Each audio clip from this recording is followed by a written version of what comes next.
Hello friends, आज मैं theme पर ड्रामा को एक्सप्लेन करने वाली हूँ। ที่พี่อยากรู้จักที่สุดเราเป็นคนอื่นนะ ทำเสียพี่ไปเด็ดขาด तो कहानी की शुरुआत हमारे बॉटम मेन लीड पो से होता है, जो एक कंपनी में इंटरव्यू दे रहा था, मगर उसे रिजेक्ट कर दिया जाता है। जिसके बाद अपना उतरा चेहरा लेकर वो अपने रेगुलर शॉप से सैंडविच खरीदता है। क्योंकि वो हमेशा 2 सैंडविच पैक करवाता था, इसलिए आज भी दुकानदार उसे 2 ही पैक करके देता है। जहाँ वो नहीं बोल पाता है कि अब वो अकेला रहता है। इसके बाद वो अपने रूम आ जाता है, जहाँ हमें पता चलता है कि कुछ दिनों पहले ही उसके बॉयफ्रेंड के साथ उसका ब्रेकअप हो गया है। नेक्स्ट डे उसकी मॉम कॉल करके इंटरव्यू के बारे पूछती है, तो वो झूठ बोल देता है कि उसे जॉब मिल गया है। पर उसकी मॉम समझ जाती है कि उसे जॉब नहीं मिला है और कुछ पैसा उसे ट्रांसफर कर देती है। जिसके बाद उसके फादर भी उसे कुछ पैसे ट्रांसफर कर देते हैं। अगले दिन वो एक टेलर शॉप जाता है, जहाँ वो पार्ट टाइम जॉब करता था। वो शॉप ओनर से कहता है, मैं इतना बड़ा हो गया हूँ और अब भी मेरे पेरेंट्स मुझे पैसे देते हैं। शॉप ओनर वाले अंकल कहते हैं, तुम सच में एकदम बेवकूफ हो। तुमने अपने लवर को सपोर्ट करके सीईओ बना दिया और अब उसने तुम्हें छोड़ दिया। तुम कब खुद के बारे सोचोगे? तभी उसकी एक फ्रेंड, जिसका नाम बैफन था, वो कॉल करके उसे केपॉप आइडल टीम का वीडियो क्लिप एडिट करने कहती है एंड वो कर भी देता है। वो पूछती है, तुमने इनका बहुत सा वीडियो एडिट किया है, इनमें से कोई है जो तुम्हारा फेवरेट है? वो उनमें से एक थीम नाम के आइडल का फोटो देखकर कहता है नहीं, और थीम ही इस ग्रुप का लीडर और हमारा टॉप मेन लीड है। वैसे इनके बॉयबैंड का नाम मार्स है। इधर बैफन पो को एडवाइस देती है कि इस वीकेंड फ्रेंड्स रियूनियन है तो जरूर आना, क्या पता तुम्हें मिस्टर परफेक्ट मिल जाए। अगले दिन मिक नाम का एक आदमी बैफन से मिलता है, जो मार्स बॉयबैंड का मैनेजर था। वो बैफन से कहता है, हमारा ग्रुप एक बड़ा प्रोजेक्ट पर काम करने वाला है, तो हमें एक ऐसे डॉक्यूमेंट्री फिल्म डायरेक्टर चाहिए जो हमारे प्रोजेक्ट को सीक्रेट रख सके। तब बैफन पो को ये काम करने कहती है, जहाँ वो मना कर देता है कि मार्स के साथ वो काम नहीं करेगा। पर वो जब रन उसे इंटरव्यू में भेज ही देती है। उसका इंटरव्यू तो अच्छा जाता है, पर मिक पूछता है, कहीं तो मार्स के फैन तो नहीं हो और जॉब अप्लाई करने का प्रिटेंड तो नहीं कर रहे हो? वो कहता है नहीं, क्योंकि बैफन उसे पहले ही बता चुकी थी कि ये कभी एक्सेप्ट नहीं करना कि तुम एक बार फैन बेस अकाउंट के लिए काम कर चुके हो। तो इस तरह उसे फिल्म डायरेक्टर का काम मिल जाता है, जहाँ कंपनी की ऑनर उसे मिलती है, जिसका नाम प्रेमिका था। वो कहती है, अगर तुम अच्छा काम करोगे तो तुम यहाँ के परमानेंट स्टाफ भी बन सकते हो। एंड कहती है, ये मार्स का लास्ट कॉन्सर्ट है तो तुम अपना बेस्ट देना। इसके बाद वो मिक से पूछता है, मार्स का ये लास्ट कॉन्सर्ट क्यों है? जहाँ वो कहता है, मिंग और टी से पूछो, वे बता देंगे। तो वो उनके पास जाता है, जहाँ वो उसे उसका कैमरा देते हैं। तभी वहाँ थीम प्रेमिका से बहस करने लगता है, क्योंकि वो उसे एक चैरिटी शो में जाने के लिए फोर्स कर रही थी एंड वो जाना नहीं चाहता था। फिर उसका नजर पो पर जाता है और उसे लगता है कि वो उन्हें सीक्रेटली रिकॉर्ड कर रहा है। इसलिए पो को गुस्सा कर कहता है, तुम तो फैन स्टॉकर लग रहे हो, क्या रिकॉर्ड कर रहे हो, मुझे दिखाओ। मिंग कहती है, ये फैन स्टॉकर नहीं है, कंपनी का न्यू फिल्म डायरेक्टर है। लेकिन थीम को तो उस पर डाउट ही हो रहा था। वहीं पो उसके रूड बिहेवियर देखकर काफी हैरान था, क्योंकि वो उसे जैसा सोचता था एक्चुअल में तो वो ऐसा था ही नहीं। अगले दिन ग्रुप का लास्ट कॉन्सर्ट होना था, जहाँ पो मिंग और टी से पूछता है कि मार्स के लास्ट कॉन्सर्ट के बारे अभी तक उसे कुछ नहीं पता। टी कहता है, तुम पहले शूट करो, बाद में कभी टाइम मिलेगा तो बता दूंगा। इसके बाद वो मेकअप रूम जाता है, जहाँ सभी मेंबर का मेकअप सेकअप चल रहा था। तभी थीम आता है तो सारे मेकअप आर्टिस्ट उसे तैयार करने में लग जाते हैं। फिर उनका कॉन्सर्ट स्टार्ट होता है, जहाँ ग्रुप परफॉर्मेंस के बाद थीम का सोलो परफॉर्मेंस होता है। बट इससे ग्रुप के बाकी मेंबर बहुत ज्यादा खुश नहीं लग रहे थे, जो कि पो भी नोटिस कर रहा था। वहीं मिंग पो को बताती है कि ये ग्रुप थीम के वजह से ही इतना फेमस हो पाया है, पर एक कोरियन एजेंसी थीम के साथ सोलो कॉन्ट्रैक्ट करना चाहती है एंड थीम इसके लिए तैयार भी हो गया है। तो ऑब्वियस सा बात है, ये ग्रुप डिसबैंड होने वाला है, क्योंकि थीम के बिना ये ग्रुप और चलेगा नहीं और कंपनी भी बाकी चारों पर इन्वेस्ट नहीं करना चाहेगी। नेक्स्ट दिन पो को थीम का इंटरव्यू लेना था, जहाँ थीम कहता है, ऑनर हॉल के फैन मीटिंग में तुम मुझे फिल्म कर रहे थे, है ना? ये बताओ तुमने हमारे ग्रुप के बारे कितना इन्फॉर्मेशन कलेक्ट किया है? वैसे मेरे पास तुम्हारा फुटेज भी है, इसलिए या तो तुम खुद से रिजाइन कर दो या फिर मैं इसे मैनेजमेंट टीम को दे दूंगा और फिर कंपनी तुम्हें फायर करेगी। और उसका कैमरा एंड आईडी लेकर प्रेमिका को बताने जाता है।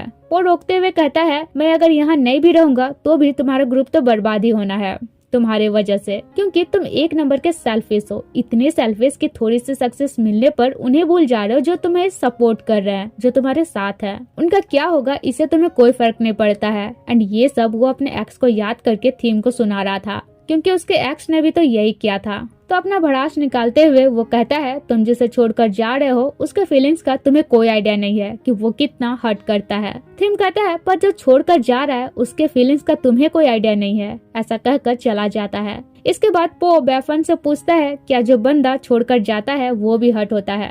वो कहती है क्या हुआ, कहीं एक्स का याद तो नहीं आ रहा है। पो कहता है अरे नहीं, तुम बस बताओ ना। वो कहती है पता नहीं, तुम खुद उसी से पूछ लो। दूसरी तरफ थीम बाकी मेंबर्स के साथ अपना क्लिप देखकर रो रहा था। तब उसके पास पो आता है। थीम उससे पूछता है तुम सिर्फ फैन हो या फैन स्टॉकर। वो कहता है मैं दोनों ही नहीं हूँ, बट ये सच है कि एक बार मैं एक फैन के लिए काम कर चुका हूँ, बट मुझे लगा नहीं था कि तुम मुझे याद रखोगे। थीम कहता है क्योंकि तुम सबसे डिफरेंट थे, और डिफरेंट इसलिए क्योंकि उस भीड़ में उसने एक बच्ची का हेल्प किया था। और यहाँ फर्स्ट टाइम ही पो का फेस थीम को हिट कर गया था। तो अब थीम उसे कहता है तुम यह काम कर सकते हो, तुमने मेरे फ्रेंड्स का वो वर्जन दिखाया है जो मैंने अब तक से नहीं देखा था। पो से कहता है अगर मैं यहाँ काम करूँगा तो जिसे मैं सबसे ज्यादा जानना चाहता हूँ वो तुम हो।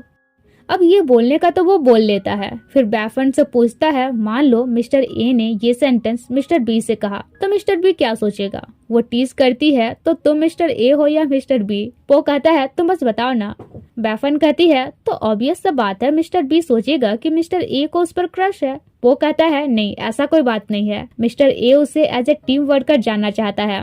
बैफन कहती है अगर ऐसा नहीं है तो अब मिस्टर बी को मिस्टर ए पर क्रश आ गया होगा। नेक्स्ट डे पो थीम से मिलता है, जहाँ पो के कुछ बोलने से पहले ही थीम कहता है डोंट वरी, कल रात का कन्वर्सेशन मैं किसी को नहीं बताऊंगा। पो कहता है पर मुझे कुछ क्लियर करना है क्योंकि शायद तुम गलत समझ रहे हो। पो कहता है गलत क्या समझना है, तुम्हारा सेंटेंस तो एकदम क्लियर था। पो कहता है पर मैं रोमांटिक वे में नहीं बोल रहा था। थीम टीज करता है क्या वो रोमांटिक नहीं था। तभी मिंग उसे मेकअप के लिए बुलाती है। इसके बाद मिक पो से पूछता है कल का फुटेज कैसा रहा। पो कहता है कल कुछ खास फुटेज नहीं मिला। ये सुनकर मिक उसे सुनाने लगता है कि तुम जल्दी काम सीखो क्योंकि कुछ दिनों में थीम कोरिया जाने वाला है, तब तक से तुम्हें उसका जबरदस्त इंटरव्यू लेना है। अगले दिन थीम अपने शूटिंग के लिए रेडी था। यहाँ वो अपने पार्टनर से कहता है सॉरी, कल मैं तुम्हारे ब्रेकडाउन क्यू में आने से मना कर दिया था। उसका पार्टनर कहता है तुमने कहा था तुम नहीं आओगे पर बाद में अचानक से आ गए। वैसे तुम्हें अच्छा लगता है, लोग बातें करते हैं तुम सेल्फ सेंटर हो, डिमांडिंग हो। थीम कहता है मुझे फर्क नहीं पड़ता है। वहीं टी मिंग से पूछता है तुमने सारे गिफ्ट्स लाए ना जो थीम को अपने ग्रुप मेंबर को देना है, पर वो उल्टा पुल्टा लेकर आ गई थी। तो इस पर दोनों का बहस स्टार्ट हो जाता है। तभी मिंग पो को देखती है और उसे याद आता है कि थीम का एक फोटो क्लिक करना है। वो उसे अपने साथ ले जाती है और थीम को पो के हाथ में अपना चिन रखने कहती है।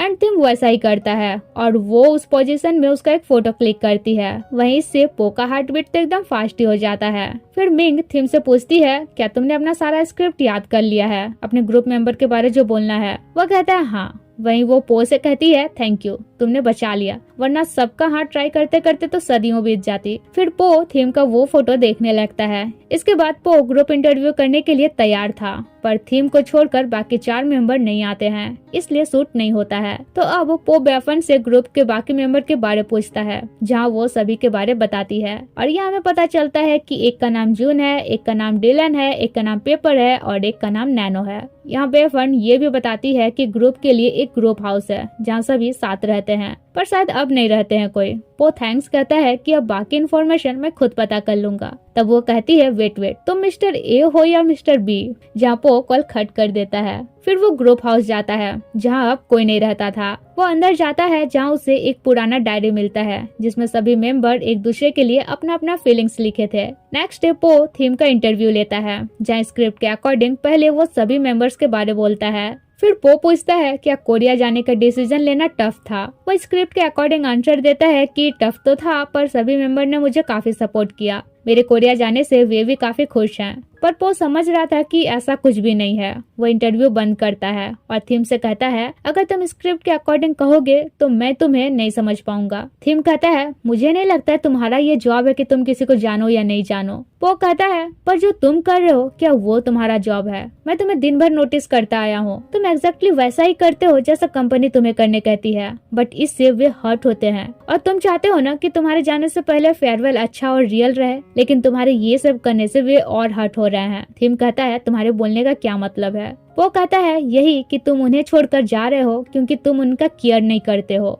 थीम कहता है मैं जो कर रहा हूँ उनके अच्छे के लिए ही कर रहा हूँ। वो कहता है फिर कैमरे के सामने उनके बारे वो बोलो जो तुम्हारा दिल कह रहा हो। तो अब थिम दिल से अपने मेंबर के बारे बोलने का कोशिश करता है, पर उसके आंख में सिर्फ आंसू ही था और उसे समझ नहीं आ रहा था कि वो कहाँ से स्टार्ट करे। अगले सीन पो से कहता है अगर तुम्हें नहीं समझ आ रहा कि तुम क्या कहोगे तो जो मन में आ रहा वो बोलो, मैं एज ए स्क्रिप्ट लिखता जाऊंगा, फिर तुम आराम से बोलना। थिम कहता है लगता है तुम अपने जॉब के लिए काफी सीरियस हो। वो कहता है हाँ, क्योंकि एक बार किसी ने मुझे नीचा दिखाया है, उसके लिए मैं यूजलेस हूँ, तो मैं भी अपने आप को प्रूव करना चाहता हूँ। फिर यहाँ थिम कोरिया जाने का रीजन बताता है। एक्चुअली अब उनके ग्रुप से कंपनी को बहुत ज्यादा प्रॉफिट नहीं हो रहा था एंड सेम टाइम एक कोरियन एजेंसी थीम के साथ सोलो कॉन्ट्रैक्ट करना चाहती थी और इससे थीम के साथ साथ कंपनी को भी काफी बेनिफिट था। पर थीम कोरिया जाने के लिए रेडी नहीं था क्योंकि वो अपने ग्रुप को ऐसे बिखर जाने के लिए छोड़ना नहीं चाहता था। पर प्रेमिका बताती है कि ग्रुप के बाकी मेंबर ही डिस्बैंड होना चाहते हैं क्योंकि वे अपना अपना करियर चूज कर लिए हैं। और ये जानने के बाद कि कोई उस ग्रुप में काम करना ही नहीं चाहता है, तब उसने कोरिया जाने का डिसाइड किया। अगले दिन पो थीम को अंकल का शॉप ले आता है इंटरव्यू कंप्लीट करने के लिए।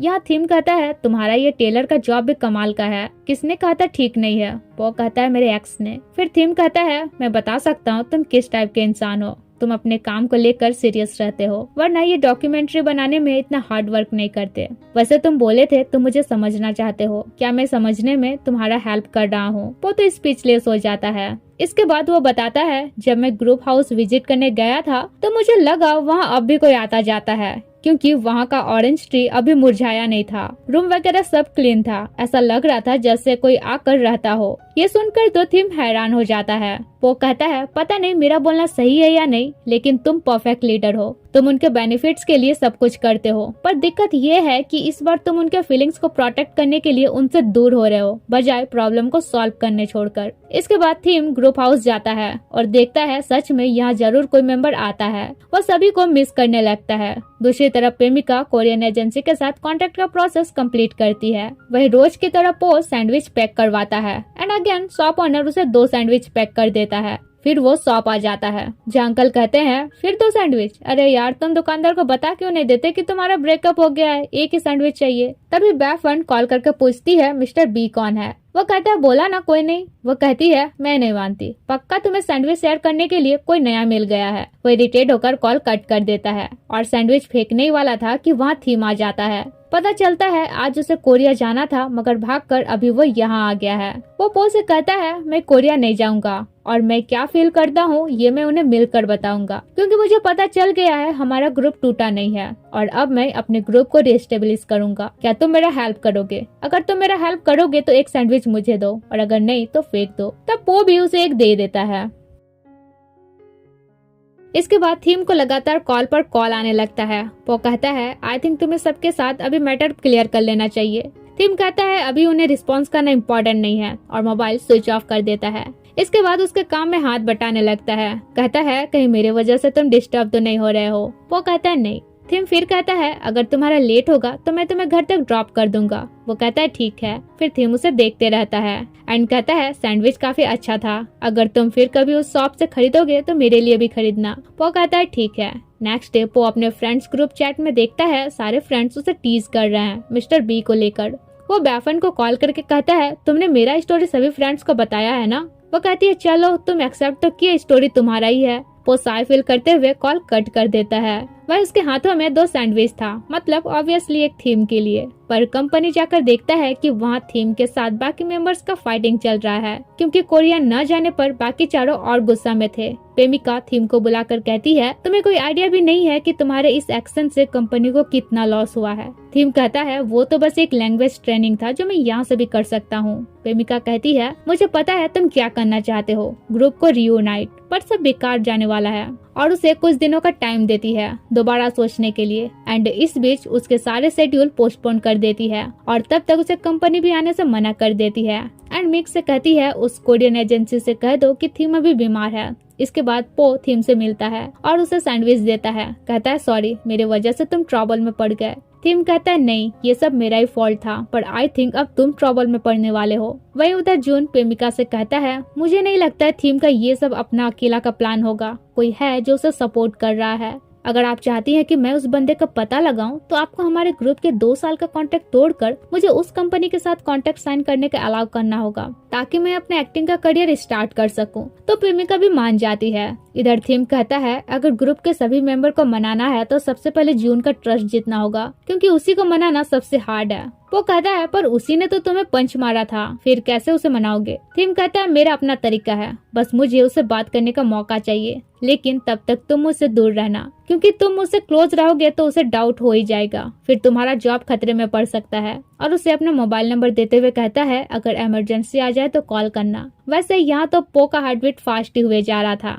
वहीं उधर जून अपना शूटिंग कंप्लीट करता है, जिसके बाद वो पो को नोटिस करता है एंड पो पर उसे डाउट भी होने लगता है कि थीम को भड़काने वाला यही हो सकता है। वो उसे उस दिन का इंटरव्यू दिखाने कहता है, मतलब थीम का इंटरव्यू, जहाँ फुटेज निकालने में वो इतना लेट कर रहा था कि जून खुद ही चेक करने लग जाता है। तभी टी आकर जून से कहता है कि तुम्हारे लिए फैन फूड ट्रक आया है। मिक जून से कहता है ये कोई फैन नहीं बल्कि थीम है, कंपनी उसे बीमार होने का प्रिटेंड करने बोली है और वो यहाँ आ गया है तुमसे मिलने, पर जून तो उसे ही हैंडल करने कहता है। वहीं कैमरा वापस लेने के लिए पॉल से उकसाता है कि मिक तुम ही हैंडल करो क्योंकि शायद जून थीम को हैंडल नहीं कर पाएगा। अब बात चैलेंज पर आ गया था तो जून थीम के पास जाता है, जहाँ थीम बताता है कि ये फूड ट्रक मेरा सपोर्ट है जून के लिए, उसके नेक्स्ट मूवी के लिए और हमारे ग्रुप के नेक्स्ट एल्बम के लिए, क्योंकि जल्द ही मार्च कमबैक करने वाला है। अब इससे ज्यादा थीम ना बोले तो जून ये वो रिपोर्टर्स को बोलकर इंटरव्यू खत्म करता है। फिर पो के पास जाकर उसे कैमरा लेता है और थीम का इंटरव्यू चेक करने लगता है। यह हमें पता चलता है कि थीम ने उसे पहले ही कहा था कि मेरा इंटरव्यू जून जरूर चेक करेगा, तो पूरे इंटरव्यू को डिलीट करने से उसे डाउट हो जाएगा, इसलिए तुम बस एंडिंग कट कर देना। वो हॉट टेम्पर वाला है, पूरा वीडियो नहीं देखेगा। फिर यहाँ पो पूछता है तुम मुझ पर डाउट क्यों कर रहे हो? जून कहता है क्योंकि मुझे ऐसा फील हो रहा है कि सारे फसाद का जड़ तुम ही हो। वो कहता है पर तुम थीम पर गुस्सा क्यों हो? वो तो ग्रुप को रियूनाइट करना चाहता है, क्या अब तुम अपने ग्रुप से इतना नफरत करने लग गए हो? जहाँ वो कुछ नहीं बताता है। फिर पो उसका इंटरव्यू लेता है, जिसके बाद जून उसे लिफ्ट देता है और प्रेमिका को मैसेज करता है कि मुझे पता चल गया है थीम का स्पाई कौन है। फिर वो पो से कहता है अब तो मैं तुम्हें प्रेमिका के पास ले जाऊंगा और थीम को कॉल करता है।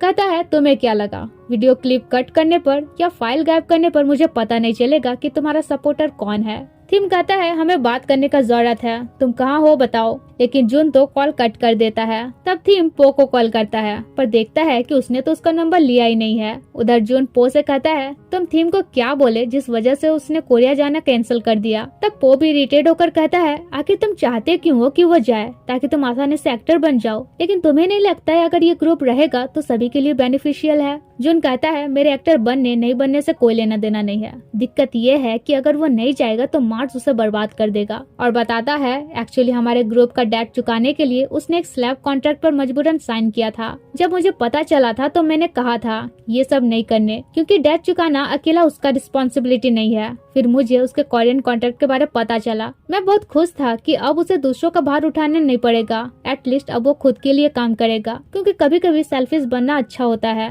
ये सुनकर पो स्माइल करता है, कहता है अब पता चला थीम सबसे पहले तुम्हें मनाना क्यों चाहता था, क्योंकि सबसे ज्यादा तुम उसका केयर करते हो और तुम चाहते हो ना कि वो थोड़ा सेल्फिश बने, तो वो अभी सेल्फिश ही बन रहा है। वो करके जो वो करना चाहता है, अपने आप को प्रूफ करना चाहता है कि वो एक फेलियर लीडर नहीं है। तभी प्रेमिका जून को कॉल करके पूछती है क्या वो सपोर्टर पो है, जब वो कहता है नहीं। नेक्स्ट सीन पो शॉप पहुंचता है। थोड़ी देर में थीम भी वहाँ आकर पूछता है क्या तुम ठीक हो, तो मुझे कॉल क्यों नहीं किए, और उसका भी नंबर ले लेता है ताकि इमरजेंसी आने पर कॉल कर सके। फिर पो कहता है जून ने कहा वो तुमसे बात करना चाहता है। तो अगले दिन थीम जून से मिलता है और फिर दोनों प्रॉपर बातें करके मिसअंडरस्टैंडिंग क्लियर कर लेते हैं। दूसरी तरफ पो को समझ नहीं आ रहा था कि थीम को मैसेज करके पूछे या नहीं पूछे कि सब ओके है या नहीं, लेकिन तब तक से तो थीम ही वहाँ आ जाता है और कहता है मैंने जून के साथ सब कुछ क्लियर कर लिया है, लेकिन एक दूसरा प्रॉब्लम आ गया है। तुम अपना नंबर तो दिए थे पर मैं सेव करना भूल गया था, तो क्या तुम फिर से अपना नंबर दे सकते हो? और इस बार वो मोबाइल में नंबर सेव नहीं करता है, बल्कि उसे बोलने कहता है और माइंड में ही सेव कर लेता है ताकि कभी डिलीट ही ना हो।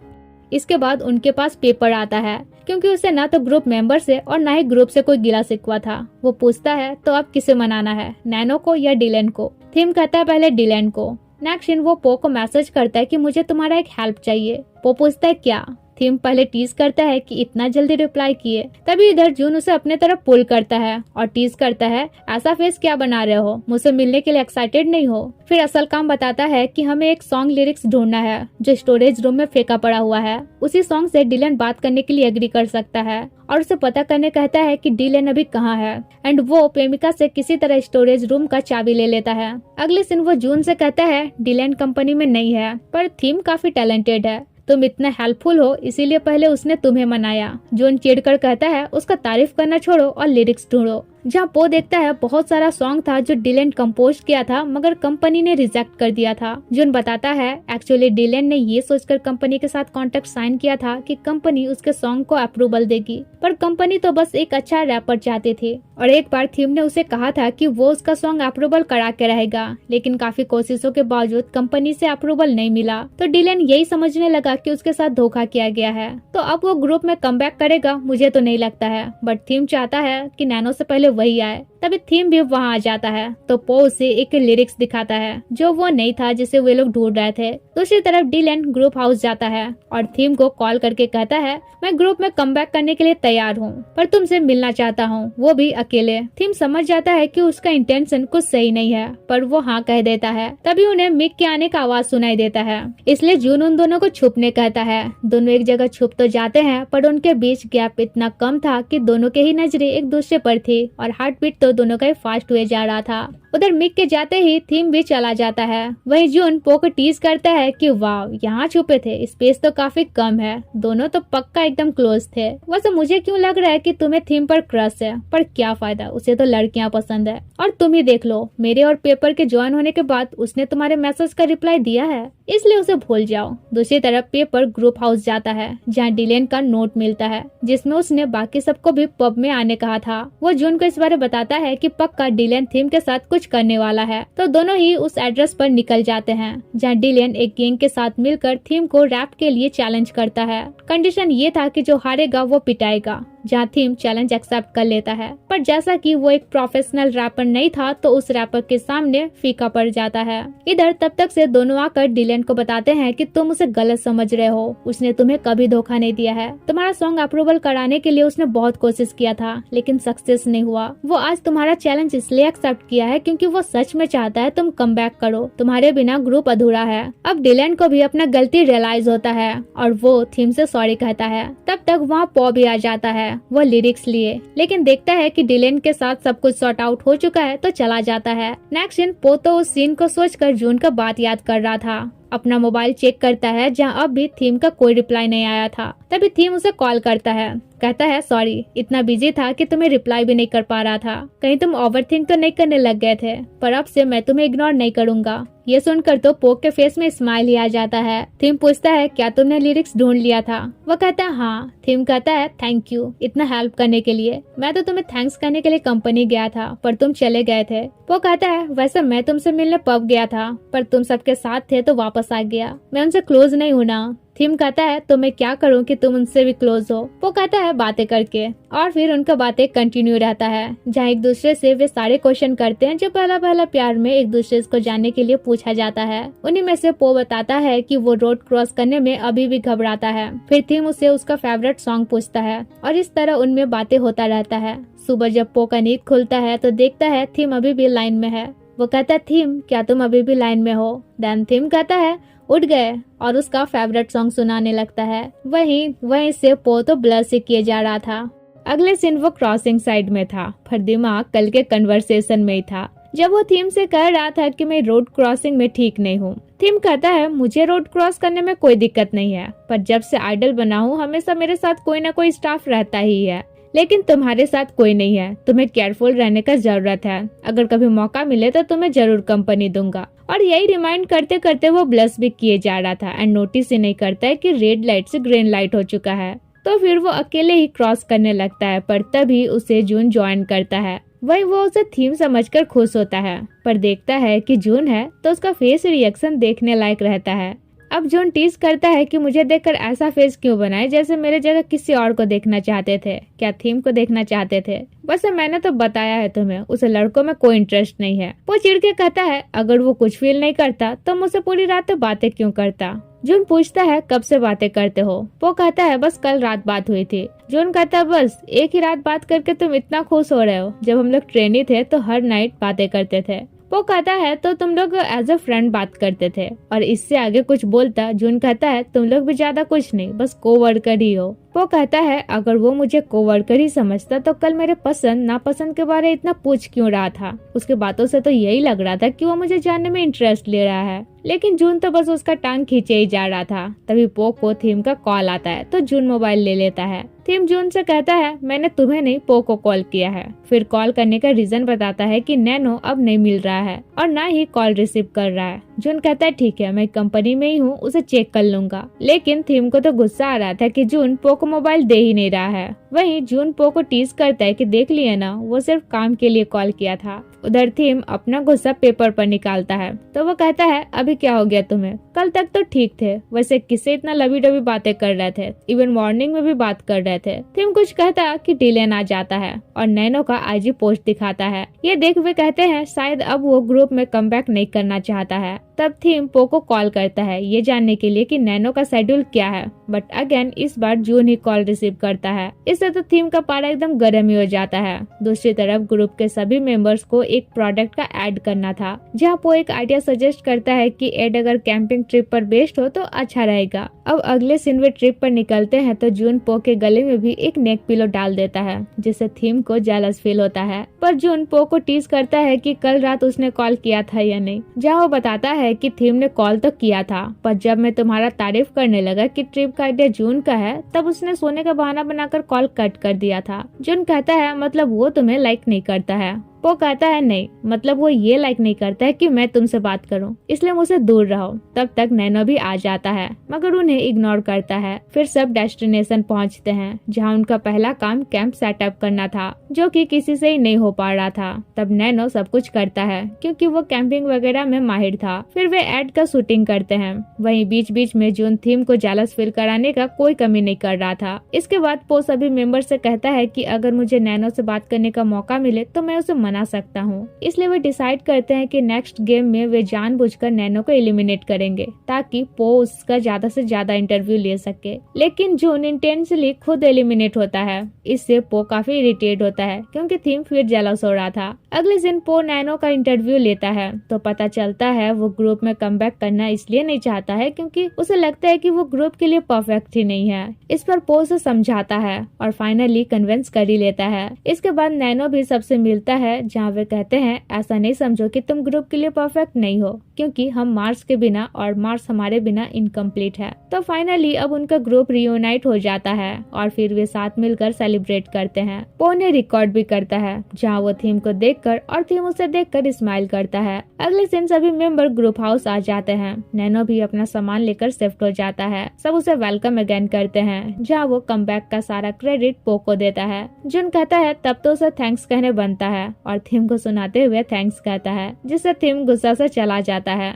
तब पेपर थीम के पास जाता है और पूछता है क्या उस दिन सारी रात तुम पो के साथ बात कर रहे थे? थीम बताता है हाँ। पेपर कहता है इसलिए तुम जून से इतना जेलस फील कर रहे हो? जिस पर थीम कहता है मुझे नहीं पता मैं उसे लाइक करता हूँ या नहीं, बस मैं उसे फील कराना चाहता हूँ कि वो मेरे लिए इम्पोर्टेंट है। पेपर कहता है तुम कभी किसी से प्यार नहीं किए हो, इसलिए तुम कंफर्म नहीं हो पा रहे हो कि तुम उसे लाइक करते भी हो या नहीं। तो अगर तुम कंफर्म होना चाहते हो तो उसके क्लोज होना। अगर तुम्हारा हार्ट बीट फास्ट हो जाए तो समझ लेना तुम उसे लाइक करते हो। सीन चेंज होता है जहाँ पो रोड क्रॉस करता है और तब थीम आकर उसके साथ साथ पार होता है। वो कहता है क्या तुम मुझे रोड क्रॉस कराने आए हो? थीम कहता है एक्चुअली कुछ कंफर्म करना है और उसके क्लोज होता है और उसे हक करता है। जब उसका हार्ट बीट फास्ट होता है तो उसके फेस में स्माइल आ जाता है और फिर पो को टाइट हक कर लेता है। इससे पो तो बड़ा कंफ्यूज होता है, पूछता है कुछ श्योर होने का ट्राई कर रहे हो? अब थीम बताना ही चाहता था, वो अपना फीलिंग्स कंफर्म करने का कोशिश कर रहा है कि पो का टैक्सी आ जाता है। थीम कहता है क्या तुम बुकिंग कैंसिल करोगे? मैं तुम्हें घर तक कंपनी देना चाहता हूँ। तब पो भी टैक्सी कैंसिल कर देता है और फिर दोनों पैदल जाने लगते हैं। वो कहता है बेफंड कंप्लेन करती है कि मैं काफी फास्ट चलता हूँ। थीम कहता है मुझे तो नहीं लग रहा, तुम तो स्लो ही चल रहे हो। नेक्स्ट दिन थीम पो को मैसेज करता है कि मैं घर पहुंच गया। फिर पूछता है तुम कौन सा मूवी देखना चाहते थे। पो रिप्लाई करके मूवी नेम बताता है। जहाँ हम देखते हैं थीम ने तो ऑलरेडी 2 टिकट ले भी रखा था। नेक्स्ट मॉर्निंग पो बड़ा फ्रेश मूड से उनका चैट पढ़ते पढ़ते कंपनी आ रहा था। तभी जून उसे साइड तरफ ले जाता है और कहता है प्रेमिका को तुम ये बताना कि ग्रुप अब रियूनाइट हो चुका है और इन सब के पीछे मैं था, वरना सब तुम पर डाउट करेंगे। तो पो भी ऐसा ही करता है जहाँ प्रेमिका का कोई खास रिस्पॉन्स नहीं रहता है। उधर थीम पेपर से कहता है मुझे मेरा फीलिंग्स पता चल गया। वही उसके हाथों में मूवी टिकट देखकर पेपर भी समझ जाता है। सेम टाइम इधर सब नेक्स्ट प्रोग्राम का डिस्कस कर रहे थे। तो यहाँ थीम कहता है हमारे ग्रुप को ऐसा कमबैक करना होगा जिससे हम कंपनी में दिखा सके कि हमारा ग्रुप अब भी प्रॉफिट कर सकता है। इसलिए कॉन्सर्ट से पहले हमें एक एमवी सॉन्ग बनाना होगा। अब सारे डिसाइड करते हैं कि इस एमवी थीम के कॉन्सेप्ट का इंचार्ज पेपर एंड जून होगा। सॉन्ग और मेलोडी क्रिएशन का इंचार्ज थीम एंड डिलेन होगा। वही डांसिंग कोरियोग्राफी का इंचार्ज नैनो होगा। तो उनके पास लगभग 1 महीने का टाइम था जिसमें वे अपना शेड्यूल डिसाइड करते हैं। फिर यहाँ थीम देखता है कि अगर कोई एक दिन फ्री मिल जाए तो पो के साथ मूवी देखना हो जाएगा। तब पेपर उसे बास्केटबॉल खेलने कहता है। फिर कहता है मैंने सोचा था तुम अपना फीलिंग्स जान के आओगे और मुझसे कहोगे कि मैं पो के लिए कुछ फील नहीं करता हूँ, पर तुम तो मूवी टिकट्स के साथ आ गए। शायद तुम भूल रहे हो कि आइडल्स को प्यार में पड़ने का अलाउ नहीं है और इसलिए अब मैं मार्च से क्विट करने वाला हूँ क्योंकि मैं खुद अब रिलेशनशिप में हूँ। थीम कहता है पर मार्च 5 मेंबर्स के बिना अधूरा है। पेपर कहता है नहीं, मार्च 4 मेंबर्स से भी कंप्लीट है क्योंकि मैं तो ऑलराउंडर हूँ। इसके बाद थीम सभी को इस बारे बताता है। अगले दिन जून पो को कॉल करता है तो वो इरिटेट होकर कॉल रिसीव करता है, जहाँ जून भी उसे पेपर के रिलेशनशिप का बात बताता है और कहता है इसलिए मैं तुम्हें पहले ही बता रहा हूँ, तुम्हारा और थीम का कुछ होना पॉसिबल नहीं है। ये सुनकर तो पो अपसेट हो जाता है। नेक्स्ट दिन थीम पो के पास जाता है, कहता है तुम्हें पेपर के बारे पता चला ना, मुझे तुमसे कुछ कहना है। अब पो तो काफी नर्वस हो जाता है कि कहीं ये ना बोल दे कि अब से हम दोनों के बीच कुछ होने से पहले ही खत्म, लेकिन थीम बस इतना कहता है कि अपना ख्याल रखना। अब पेपर किसे डेट कर रहा है ये पता करने के लिए वे चारों उसका फोटो देखते हैं ताकि ये पता चल सके कि उसने जैसा रिंग पहना है सेम और किसने पहना है। तो थीम और डिलन फोटो चेक करते हैं। वही जून और नैनो पता करने कंपनी जाते हैं।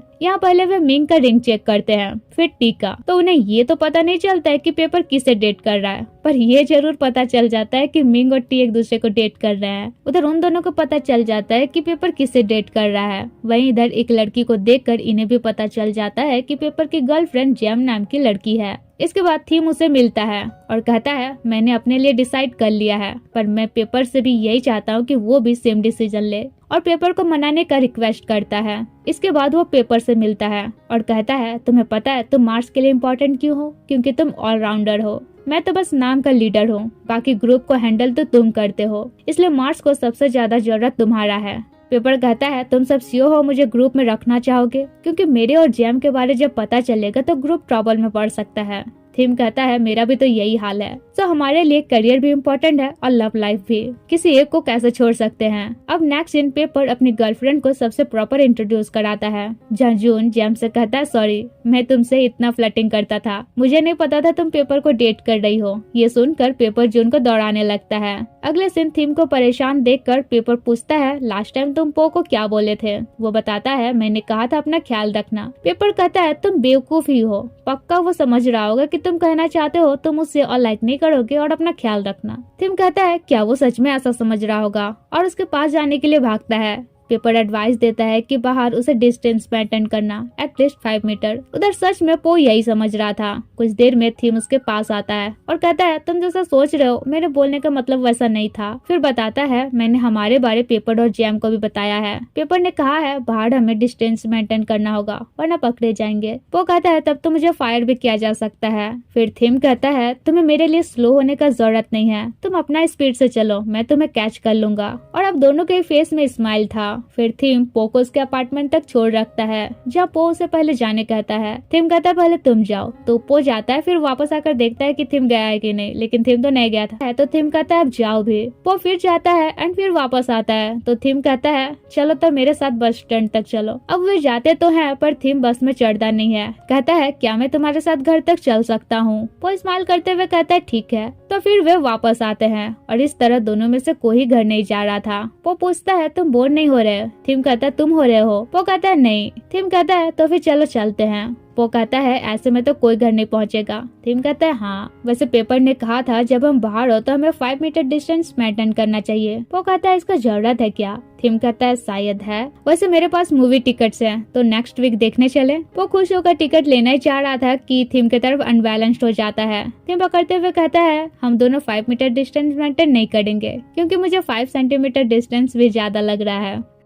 सीन चेंज होता है और थीम डेट चेक करता है कि अगर किसी दिन खाली है तो पो के साथ मूवी देख सकता है, पर एक भी दिन खाली नहीं था इसलिए वो पेपर से हेल्प मांगता है तो वो इधर उधर करके एक दिन उसे फ्री कर देता है। तभी डिलन और नैनो आते हैं और देखते हैं कि उस दिन थीम फ्री है तो वे अपना शेड्यूल उसके साथ फिक्स कर लेते हैं। बेचारा हमारा होपलेस थीम पो को कॉल करके कहता है सॉरी मैं इन दिनों बहुत बिजी हूँ, अभी मूवी नहीं देख सकता पर प्रॉमिस किसी दिन जरूर देखूंगा, पता नहीं कब पर देखूंगा जरूर। वो कहता है कोई बात नहीं, मैं समझ सकता हूँ। फिर थीम कहता है जब पेपर और जैम अपने काम में बिजी रहते हैं तो वे एक दूसरे को अपना फोटो भेजते हैं, क्या हम भी ऐसा कर सकते हैं? वो कहता है हाँ और उसके फेस में बड़ा वाला स्माइल आ जाता है। अब थीम का हेल्प करने के लिए पेपर सबसे कहता है हम हमारे एमबी के लिए इतने बिजी हैं, अगर कोई हेल्प करने वाला मिल जाए तो अच्छा रहेगा। आई थिंक पो इसके लिए बेटर रहेगा। नैनो और डिलन कहते हैं हाँ वो सही रहेगा। वहीं थीम कहता है पर उसका अपना भी तो काम है, वो कितना काम हैंडल करेगा। अब ये सुनकर जून एमबी का रिस्पॉन्सिबिलिटी खुद ले लेता है। इससे सब हैरान रहते हैं कि वो अचानक रिस्पॉन्सिबिलिटी लेने के लिए तैयार कैसे हो गया जबकि वो हमेशा काम से भागता है। इसके बाद थीम पेपर से कहता है तुम पो का मेंशन क्यों किए, अब उसे कितना काम करना होगा। पेपर कहता है 1 नंबर के बेवकूफ हो तुम, मैं कोई एक्सक्यूज ढूंढ रहा ताकि तुम उससे क्लोज रह सको और तुम हो कि उल्टा ही सोच रहे हो।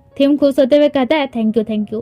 पेपर कहता है क्या फायदा थैंक यू का, जून तो प्लान में पानी फेर दिया। इधर पो थीम का फोटो देखकर मुस्कुराते हुए चल रहा था कि जून उसके पास आ जाता है तो पो उसे देखकर ही इरिटेट हो जाता है। ऊपर से वो टीज करने लगता है कि थीम को मिस कर रहे हो। पो कहता है क्यों नहीं कर सकता। जून कहता है ऐसा बात है तो तुम्हारे लिए एक ऑफर है, हमारे एमबी में तुम मेरा हेल्प करोगे तो थीम के अराउंड रह सकते हो। सुनकर तो पो खुश हो जाता है और उसका ऑफर एक्सेप्ट कर लेता है। अगले दिन वो उनका एमबी कॉन्सेप्ट चेक कर रहा था तभी मिक उसे मैसेज करके एक डॉक्यूमेंट्री में सबटाइटल ऐड करने कहता है, वो भी 2 दिन के अंदर। तभी थीम उसे कॉल करता है, पूछता है बिजी हो। वो कहता है बात कर सकता हूँ। थीम कहता है कहीं हमारा एमबी में हेल्प करना तुम्हारा बर्डन तो नहीं बढ़ेगा ना इससे। वो कहता है नहीं ऐसा बात नहीं है। फिर थीम पूछता है तो वर्क रिलेटेड डिस्कस करने कब आओगे। वो कहता है अभी बिजी हूँ कल जाऊंगा। फिर थीम कहता है मैंने तुम्हें अपना 5 फोटो भेजा था और तुम सिर्फ 4 ही क्यों भेजे। तब वो एक और खींचकर दे देता है। अगले दिन वो ग्रुप हाउस जाता है तो थीम बड़ा खुश होता है पर जून आकर सीधे उसे ले जाता है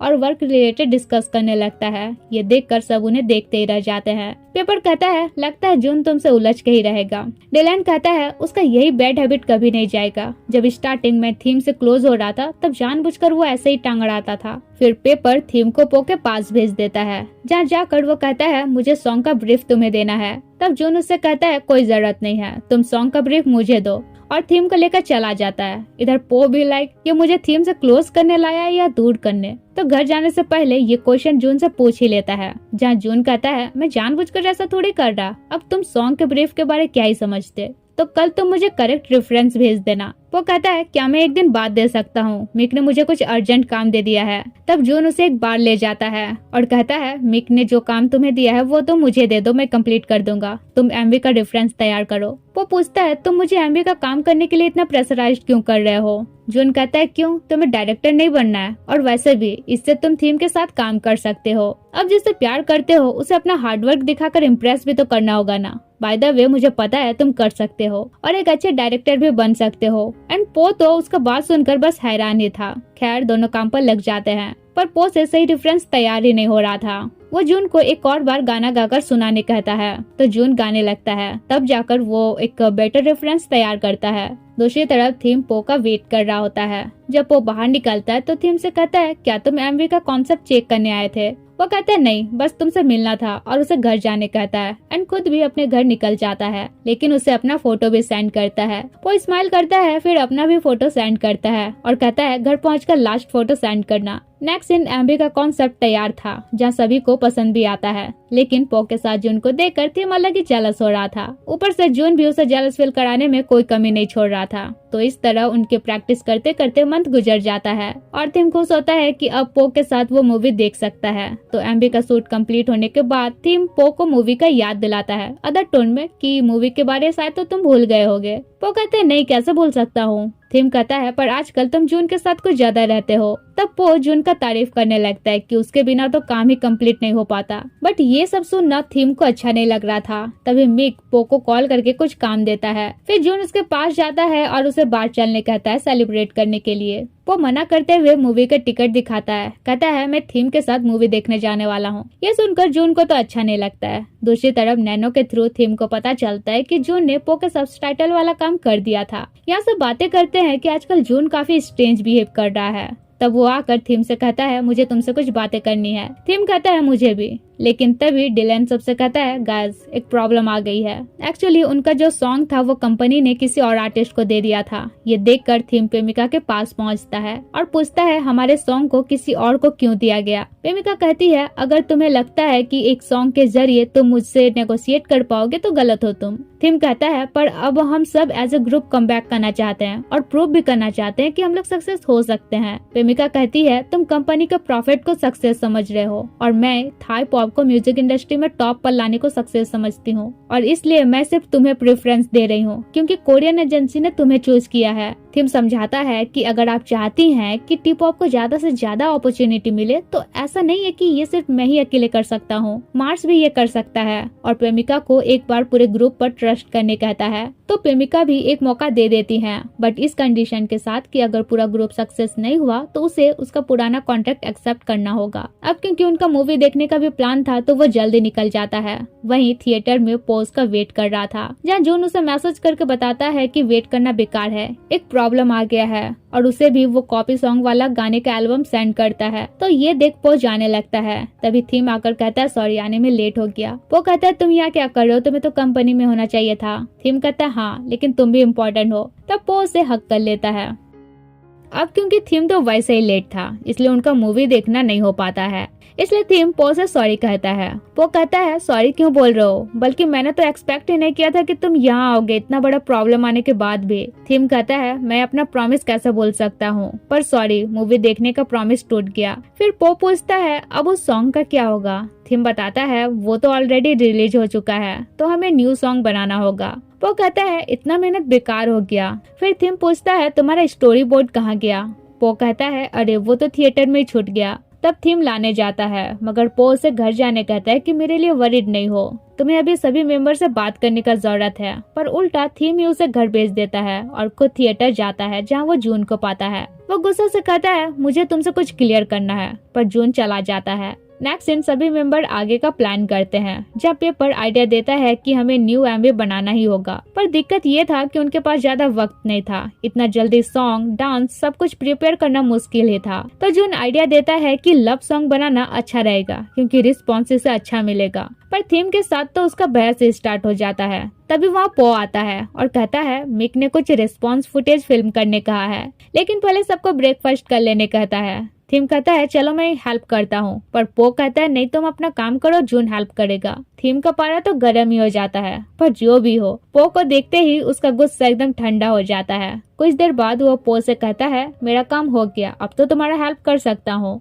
तब जून कबाब में हड्डी बनने लगता है तो पो उसे दूसरी तरफ काम करने भेज देता है। फिर थीम से पूछता है क्या जून के साथ फाइट हुआ है, क्या मैं कुछ हेल्प कर सकता हूँ। थीम कहता है तुम टेंशन नहीं लो, मैं हैंडल कर लूंगा। फिर थोड़ी देर में जून आकर और जाता ही नहीं है। इधर ये तीनों उन्हें देखकर कहते हैं क्या केमिस्ट्री चल रहा है। डिलन कहता है मैं तो थीम पो के सपोर्ट में हूँ। वही नैनो कहता है मैं तो जून पो के सपोर्ट में हूँ। अगले दिन जून पो को बाहर तक छोड़ने जाता है। इधर ये तीनों थीम से कहते हैं तुम्हें जून के साथ क्लियर करना चाहिए वरना तुम फ्रेंड भी गवाओगे और करियर भी और पो को भी। थीम कहता है पर जून तो मुझसे बात ही नहीं करना चाहता है। पेपर कहता है कोई आइडिया है वो ऐसा क्यों कर रहा है। सीन चेंज होता है जहाँ मिंग पो से पूछती है ये स्नैक्स तुम्हें किसने दिया। तभी जून उसे मैसेज करता है कि कुछ खाना चाहते हो तो बताओ मैं भिजवा दूंगा। वो इरिटेट होकर कोई रिप्लाई नहीं देता है और मिंग से कहता है कोई नहीं बस एक इरिटेटिंग पर्सन है। उधर जून फिर मैसेज करता है अच्छा तुम्हें सैंडविच पसंद है ना, वही तुम्हारे लिए ले लेता हूँ। तभी वहाँ थीम आकर कहता है उसे सैंडविच पसंद है पर यहाँ के नहीं। फिर फोर्सफुली उससे बात करने लगता है, कहता है कि हमें मैटर क्लियर करना ही होगा और पूछता है तुम मुझे अवॉइड क्यों कर रहे हो। जून कहता है जो पूछना वो पूछो। थीम कहता है तुम मुझसे मिलने थिएटर क्यों गए थे। उसका सबटाइटल ऐड करने का काम और एमबी कॉन्सेप्ट का आइडिया में हेल्प करना तुम जैसे इंसान किसी के लिए कभी इतना नहीं कर सकता। क्या तुम उसे लाइक करते हो? जून कहता है ये सवाल तो मेरा तुमसे होना चाहिए। तुम उसे लाइक करने का प्रिटेंड क्यों कर रहे हो? तुम बस उसे अपने अराउंड रख रहे हो अपने काम का एक्सक्यूज देकर।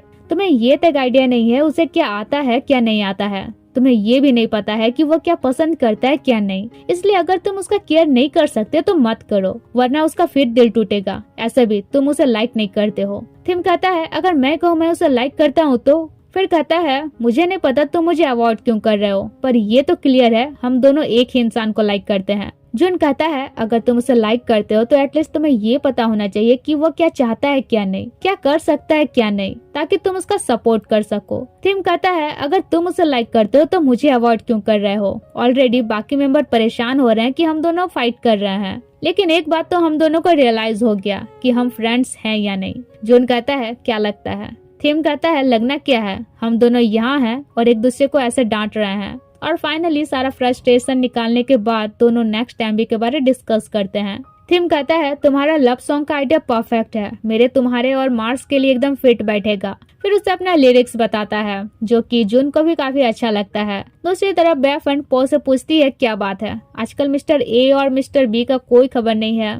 तभी इधर जून उसे आवाज लगाता है और अगले सीन उनका न्यू एमबी सॉन्ग दिखाता है जहाँ पो कहता है क्या ये सच में थीम का आइडिया है, मतलब वो तो हमेशा फ्रेंडशिप टाइप के सॉन्ग बनाता है। तब जून फ्लैशबैक याद करता है जहाँ थीम कहता है अगर हम दोनों एक ही इंसान को लाइक करते हैं तो दोनों को ही चांस मिलना चाहिए, वो जिसे चूज करेगा इससे हमारे फ्रेंडशिप नहीं टूटना चाहिए। और यही सॉन्ग के लिरिक्स भी थे। तो यहाँ जून कहता है तुम सच में उसे लाइक करते हो, और बताता है मैं उसे लाइक नहीं करता, मैं जो भी कर रहा था तुम्हें रियलाइज कराने की अगर तुम किसी को लाइक करते हो तो लूजर नहीं बनो, अपने काम का एक्सक्यूज देकर उसके फीलिंग्स को हर्ट नहीं करो। फिर कहता है वैसे उसके साथ रहने पर मुझे रियलाइज हुआ कि वो भी तुम्हें लाइक करता है। कमिंग बैक टू प्रेजेंट, जून पो से कहता है मैंने थीम से बात किया, वैसे वो स्लो जरूर है पर तुम्हें लाइक करता है। वो कहता है तुम इतने इरिटेटिंग क्यों हो, कन्फेशन का काम हमारा है और तुम हमारे बदले क्यों कर रहे हो। और पूछता है थीम कहाँ है। जून टीज करता है बड़ा जल्दी है मिलने का, लेकिन उसके साथ डेटिंग करने का मतलब है 6 महीनों में एक दूसरे का हाथ पकड़ लो, वो बहुत है। फर्स्ट किस करने में तो 2 साल लग ही जाएगा और रूम जाने में तो 5 साल भी लग सकता है। वो कहता है बस उतने ही दूर सोचो, फिलहाल मैं उसे एमबी दिखाने के लिए मिलना चाहता हूँ। अब इसके बाद वो अंकल का शॉप पहुँचता है जहाँ थीम उसका वेट करते करते सो गया था। वो जाकर उसका ईयरबड निकालता है, तब थीम भी जग जाता है। अब उसे कुछ समझ नहीं आ रहा था कि क्या बोले, तो बोलता है मैंने एमबी एडिट कर लिया है। थीम कहता है बस यही बोलना है और एमबी चेक करता है। फिर कहता है बहुत अच्छा बनाए हो इतना लिमिटेड टाइम में। वो कहता है क्रेडिट तो तुम्हें जाता है, आखिर सॉन्ग ही इतना अच्छा है।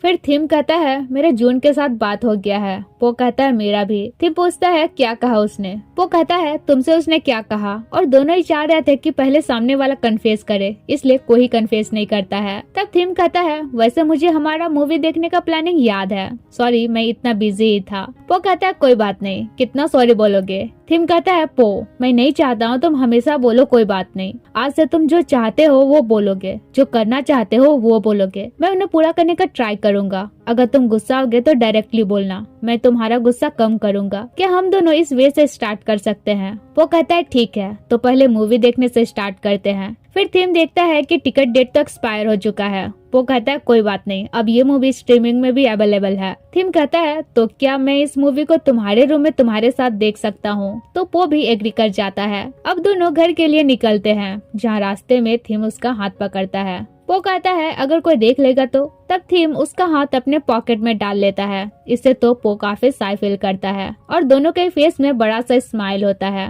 वो कहता है तुम इस तरह कुछ करोगे एक्सपेक्टेशन नहीं था। थीम कहता है करना तो बहुत कुछ चाहता हूँ, पर फिलहाल मूवी देखने से स्टार्ट किया जाए। पो इनोसेंट वे में पूछता है बहुत कुछ मतलब? थीम कहता है कुछ नहीं, वैसे रूम जाने से पहले कुछ खरीदना है। फिर वो एक कन्वीनियंस स्टोर जाता है एंड कुछ खरीदता है, जिसे देखकर पो का हार्ट बीट तो एकदम फास्ट हो जाता है।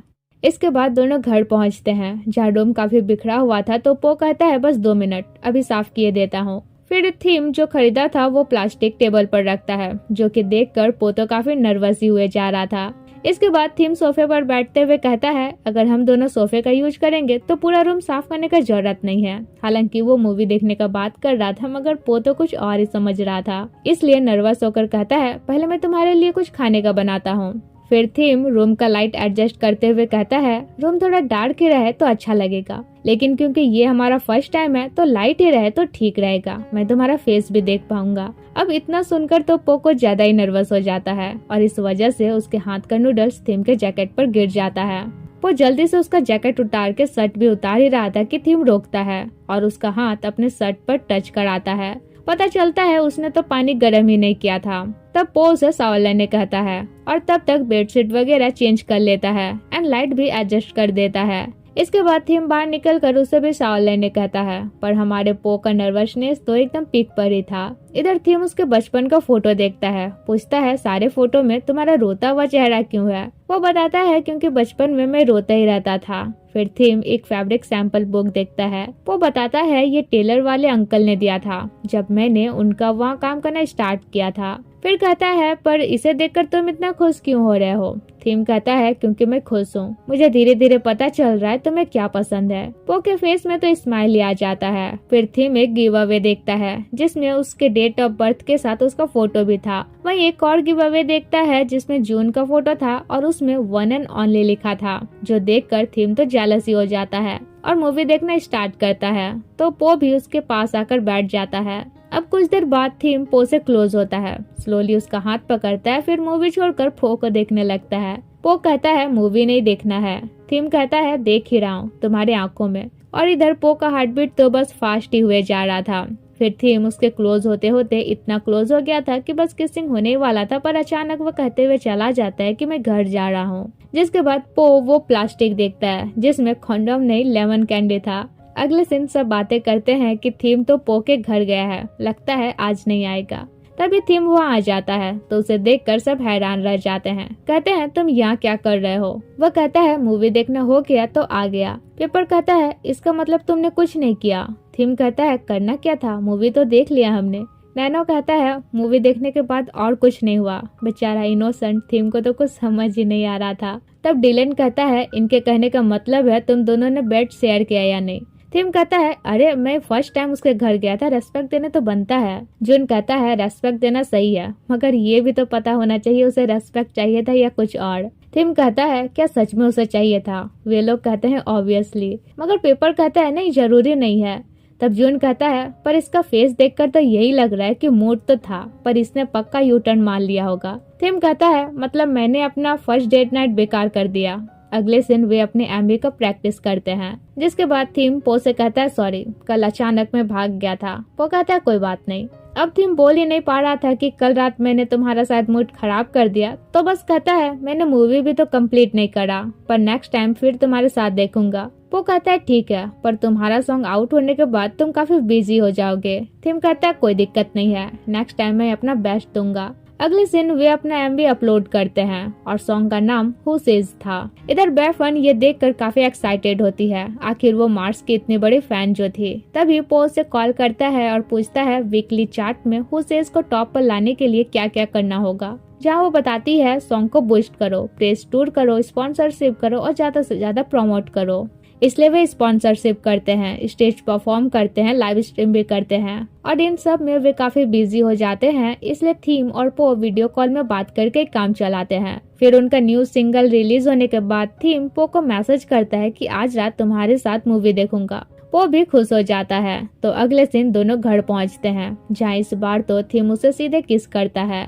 कहता है मैंने तुम्हें बहुत मिस किया है। वो कहता है मैंने भी। फिर उनका रोमांस स्टार्ट होने लगता है। दोनों अच्छा खासा मूड बना ही लिए थे कि बेफन बाहर से दरवाजा नॉक करती है। थीम जल्दी से छुप जाता है और इधर पो डोर ओपन करता है। तो बेफन कहती है मुझे पता चल गया मिस्टर ए और बी कौन है। ये सुनकर तो उन दोनों का हार्ट बीट रुक ही जाता है। वो कहता है वेट मैं सब कुछ एक्सप्लेन करता हूँ, मगर बेफन कहती है कोई जरूरत नहीं है, मुझे पता चल गया है मिस्टर ए तुम हो और मिस्टर बी मिक है।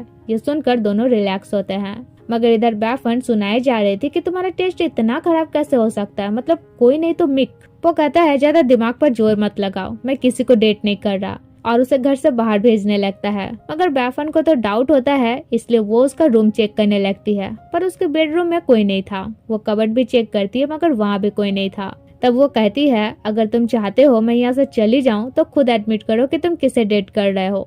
वो कहता है बताया ना किसी को नहीं। बैफन कहती है फिर बेड में 2 पिलो क्यों है, और बाकी कबर्ड चेक करती है जिसमें कुछ उसके एक्स के कपड़े देखकर वो चिल्ला के कहती है तुम अभी तक अपने एक्स के कपड़े क्यों रखे हो, क्या तुम फिर से उसके साथ रिलेशनशिप में आ गए, मतलब मिस्टर बी वो है पर उस कमीने से अच्छा तो मिक ही है। तब वो इरिटेट होकर उसे घर से निकाल देता है। फिर कबर्ड से थीम को बाहर आने कहता है। थीम कहता है नहीं आऊंगा और पूछता है तुम जो सैंडविच देते थे क्या वो तुम्हारे एक्स का फेवरेट था। वो कहता है हाँ मतलब हम दोनों साथ खरीदते थे। थीम इरिटेट होकर कहता है लेकिन तुम उसका कपड़ा अभी तक क्यों रखे हो। वो कहता है कपड़े ही तो हैं बस। थीम पूछता है कौन से उसके कपड़े हैं। वो कहता है तुम्हारे कंधे पर अभी जो है वो भी उसी का है। थीम तो गुस्सा से कपड़ा पटक ही देता है। वो कहता है अच्छा कोई नहीं, आज रात ही मैं ये सब डोनेट कर दूंगा। फिर सारा कपड़ा पैक करता है। तब थीम के फेस में स्माइल आता है, मगर जैसे ही मग में उसके एक्स का नाम देखता है तो वो फिर इरिटेट हो जाता है। इसके बाद वो उसके एक्स का नाम हटाकर अपना नाम लिख देता है।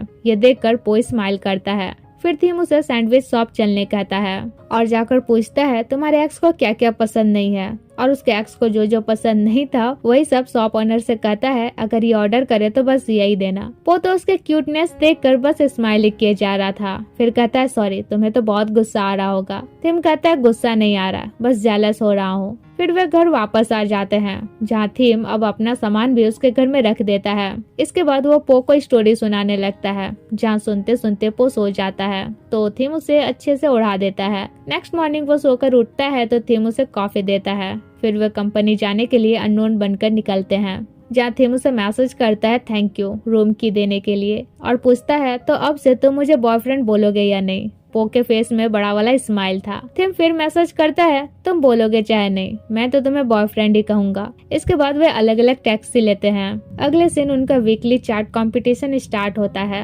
जहां उन्हें सबसे ज्यादा वोटिंग मिलती है, इसलिए म्यूजिक ऑफ द वीक उन्हीं के सॉन्ग को जाता है। इससे पो भी काफी खुश होता है। वहीं थीम तो सीधे उसके पास जाकर बैक स्टेज में उसे हक कर लेता है। अगले दिन वे साथ में शॉपिंग करते हैं, फिर घर आकर डिनर रेडी करते हैं लवी डवी स्टाइल में। वो थीम से कहता है मुझे पता नहीं था तुम्हें खाना बनाना भी आता है। थीम कहता है मैं तुम्हारे लिए और डिशेस बनाना सीख सकता हूँ। वो कहता है पर तुम थक गए होगे, तुम्हें रेस्ट करना चाहिए। थीम कहता है तुम्हारे साथ रहने से ही बस फील होता है कि रेस्ट ही कर रहा हूँ। फिर दोनों साथ में ब्रश करते हैं जिसके बाद पो अपना काम करता है और थीम उसे बस देखे जाता है। देन वे मूवी देखते हैं जहाँ थीम उसके क्लोज होता है, उसे किस करता है, फिर दोनों में किसिंग होता है। रोमांटिक माहौल बनता है जिसके बाद वे इंटीमेट भी होते हैं। नेक्स्ट मॉर्निंग थीम का नींद टूटता है तो पो को देखता ही रहता है। पो पूछता है ऐसे क्यों देख रहे हो। थीम कहता है क्योंकि तुम बहुत क्यूट लग रहे हो। सुनकर तो पो शर्मा ही जाता है। फिर थीम पूछता है लास्ट नाइट कैसा रहा। वो साय फील करते हुए हाँ कहता है। अब थीम जाना तो नहीं चाहता था पर जाना जरूरी था, इसलिए जाने से पहले पो को किस किए जाता है तो पो के फेस में बड़ा सा स्माइल आ जाता है। इसके बाद वो ग्रुप हाउस पहुंचता है तो सब उसे कांग्रेट्स कहते हैं। वो कहता है क्या हमारा सॉन्ग म्यूजिक चार्ट में नंबर 1 आ गया है। डिलन कहता है अभी तक तो नहीं। थीम कहता है फिर ये सेलिब्रेशन कैसा। नैनो कहता है तुम्हारे बड़े होने का, और सब उसका टांग खींचने लगते हैं। फिर वे म्यूजिक चार्ट चेक करते हैं जहां अब उनका सॉन्ग नंबर 1 पर आ गया था तो खुश होकर पेपर और थीम तो अपने अपने पार्टनर को मैसेज करने लगते हैं। इस पर जून कहता है सच में प्यार पागल है। डिलन कहता है एग्जैक्टली। इधर नैनो उन्हें टीज करता है कि क्या बात है, फर्स्ट टाइम तुम दोनों किसी चीज से एग्री किए हो। और तभी सबके फोन में कुछ नोटिफिकेशन आता है। दूसरी तरफ बैफन पो से पूछती है मार्स का लीक हुआ न्यूज तुम देखे या नहीं, देखो और सब कुछ एक्सप्लेन करो। इधर पो न्यूज का फ्रंट लाइन ही पढ़ता है जिसमें रूम ले जाने वाला बात लीक हुआ था। ये पढ़कर उसे लगता है कि उसका और थीम का फोटो लीक हुआ है, लेकिन फिर देखता है कि एक्सपोज तो पेपर हुआ है। हालांकि उस फोटो में जेम का फेस नहीं दिख रहा था, इसलिए वो एक्सपोज नहीं हुई थी। लेकिन ये अब ट्रेंडिंग न्यूज बन जाता है। वो कंपनी पहुंचता है जहां देखता है सब परेशान है। वो थीम को मैसेज करता है कि पेपर अब कैसा है। उधर पेपर सभी से कहता है सॉरी, मेरे वजह से पूरा ग्रुप अब ट्रबल में पड़ गया है। म्यूजिक चार्ट में हमारा सॉन्ग टॉप पर बना भी रहेगा या नहीं पता नहीं। वे लोग कहते हैं तुम हमारा छोड़ो और जैम के पास जाओ, अभी तुम्हें उसके साथ होना चाहिए और कोशिश करना बाहर तुम्हें कोई साथ ना देखे वरना वो भी फंस जाएगी। पेपर सबको थैंक्स कहते हुए जैम से मिलने चला जाता है एंड उसे सॉरी कहता है। वो कहती है तुम सॉरी क्यों बोल रहे हो, अभी फिलहाल ये देखना है इस सिचुएशन से निपटना कैसा है, वरना तुम्हारे पूरे ग्रुप का रियूनाइट होना बेकार हो जाएगा। हम लोग अभी क्या कर सकते हैं, क्या कंपनी फैंस के लिए प्रेस कॉन्फ्रेंस करेगी। पेपर उसे देखते हुए स्माइल करता है। कहता है तुम स्ट्रेस लेती हो तो सच में काफी क्यूट लगती हो। सिली गर्ल, तुम्हें अभी अपने बारे सोचना चाहिए और तुम हमारे ग्रुप के प्रॉब्लम सॉल्व करने के बारे सोच रही हो। जैम कहती है वैसे अगर किसी को पता भी चला कि मैं तुम्हारी गर्लफ्रेंड हूँ तो कोई दिक्कत नहीं, मैं उस सिचुएशन के लिए भी तैयार हूँ। इसलिए तुम मेरे बारे नहीं बल्कि अपने और अपने ग्रुप के बारे सोचो। और उसे हक करके कंसोल करती है। फिर कहती है वैसे एक बात समझ नहीं आ रहा, हमारा जो फोटो लीक हुआ है वो काफी पुराना है, ग्रुप का रियूनाइट होने से पहले, मतलब किसी ने जानबूझकर वो फोटो लीक किया है। तो इस मैटर पर बात करने थीम कंपनी पहुंचता है, जहां प्रेमिका के ऑफिस से मिक और पो निकल ही रहे थे। मिक थीम से कहता है प्रेमिका तुम्ही से मिलना चाहती है। वो कहता है तो पो क्यों अंदर गया था। मिक कहता है तुम अंदर जाओ समझ जाओगे। तब जाते हुए थीम पो का हाथ पकड़ता है, फिर प्रेमिका के पास जाता है। कहता है पेपर के बारे आपने ही लीक किया है ना। वो कहती है हाँ, लेकिन इसलिए नहीं कि म्यूजिक चार्ट में तुम लोगों का ग्रुप ना जीते, बल्कि इसलिए क्योंकि मुझे तुम्हें बचाना था। और उसे उसका एंड पो का फोटो दिखाती है, बताती है ब्लैकमेल करने वाले ने ये फोटो भेजा था, मैंने उसे नेगोशिएट करके अदर मेंबर का न्यूज लीक कराया ताकि मैं तुम्हें बचा सकूं, क्योंकि मैं तुम्हारा फेम गिरने नहीं दे सकती। तुम इस कंपनी के और मेरे बिजनेस के मोस्ट इम्पोर्टेंट पर्सन हो। थीम कहता है पर पो के साथ आपने क्या किया। प्रेमिका कहती है अगर मैं सही हूँ तो तुम्हारे कोरिया जाने का प्लान चेंज करना उसी का था, तो तुम्हें क्या लगता है मैं उसके साथ क्या करने वाली हूँ। दूसरी तरफ मिक पो से कहता है मार्स का सारा फुटेज टी को दे दो। वहीं टी और मिंग को तो समझ ही नहीं आ रहा था कि चल क्या रहा है। उधर थीम प्रेमिका से कहता है पर पो का कोई फॉल्ट नहीं है। वो कहती है फिलहाल मेरे लिए इम्पोर्टेंट है तुम्हारा प्रोटेक्शन करना, इसलिए अगर तुम चाहते हो कि मैं तुम्हारे प्लान फॉलो करूं तो तुम्हें वैसा ही हैंडल करना होगा जैसा तुम मुझे बताए थे, वरना कंपनी पर छोड़ दो, वो तो हैंडल कर ही रही है। सीन कट होता है, फिर थीम पो को कॉल लगाता है। उसका कॉल नहीं लगता है तो वो मिक को कॉल करके पो के बारे पूछता है, जहाँ वो बताता है कि अब वो मार्स के लिए नहीं बल्कि दूसरे ग्रुप के लिए काम करेगा। फिर थीम अपने एक फ्रेंड के हेल्प से पो को नीचे भिजवाता है, जहाँ थीम उसे स्टोर रूम लिए घुसता है और हक कर लेता है। पूछता है क्या तुम ठीक हो। वो कहता है हाँ, तुम मेरे लिए टेंशन नहीं लो। थीम कहता है पर जो भी हो हम मिलकर सब ठीक करेंगे।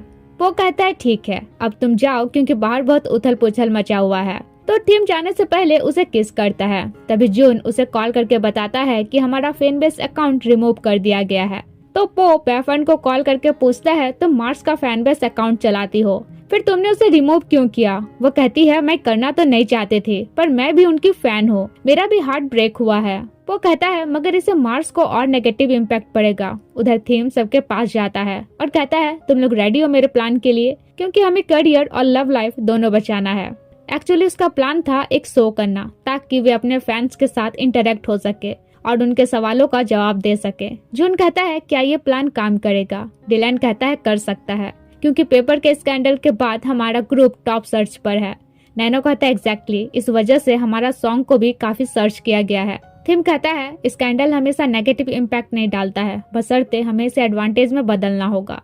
पेपर कहता है तुम्हारे कहने का मतलब है हम इस स्कैंडल को अपॉर्चुनिटी में बदल कर ये क्वेश्चन उठाएं कि आइडल्स को प्यार करने के अलावा क्यों नहीं है। ये क्वेश्चन उठाएं कि क्या आइडल्स रिलेशनशिप में होने पर उनका फैंस के लिए प्यार कम हो जाता है, क्या उन्हें अपने पर्सनल लाइफ को जीने का हक नहीं है। नैनो कहता है बात तो सही है पर कहीं ये बस उल्टा हम पर ही काउंटर अटैक न कर दे। तब पेपर जैम से डिस्कस करता है। इधर पो बैफन को समझाता है कि तुम्हारा फेवरेट आइडल किसी को डेट कर रहा है, इसका ये मतलब नहीं कि उसका फैंस के लिए उसका प्यार कम हो गया है, क्योंकि आइडल्स अपने फैंस के बिना अपना ड्रीम कभी पूरा नहीं कर सकते। इसलिए उनका अकाउंट रीओपन करो, उन्हें सपोर्ट करो, क्योंकि ऐसा सिचुएशन में एंटी फैंस के लिए इजी होगा कि उन्हें तुरंत बर्बाद कर दे। और एज अ फैन तुम ऐसा नहीं चाहोगी है ना। बैफन कहती है हाँ, मगर हम फैंस भी चाहते हैं कि हमें सच पता चले। उधर जैम भी थीम के प्लान से एग्री करती है, लेकिन फिर देखती है कि अब वो खुद एक्सपोज हो रही है। उधर उन्हें तो इस बारे अब तक से पता नहीं था, इसलिए वे अपना शो करने के बाद अपने फैंस से बातें करना स्टार्ट किए ही थे कि तभी होस्ट को कंपनी से कॉल आता है और शो तुरंत बंद किया जाता है। फिर वे न्यूज देखते हैं तो पता चलता है जैम भी एक्सपोज हो रही है।